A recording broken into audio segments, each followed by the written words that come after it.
that's probably enough about us. So tell us about you. Me? Okay. I'm a Sagittarius, which probably tells you way more than you need to know. Yes, it tells us that you participate in the mass cultural delusion that the sun's apparent position relative to arbitrarily defined constellations at the time of your birth somehow affects your personality. Participate in the what? I think what Sheldon's trying to say is that Sagittarius wouldn't have been our first guess. Oh, yeah. A lot of people think I'm a water sign. Okay, let's see. What else? Oh, I'm a vegetarian. No, except for fish. And the occasional steak. I love steak. Well, that's interesting. Leonard can't process corn.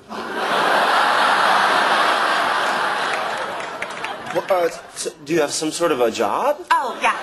I'm a waitress at the Cheesecake Factory. Oh, I love cheesecake. You're lactose intolerant. I don't eat it. I just think it's a good idea.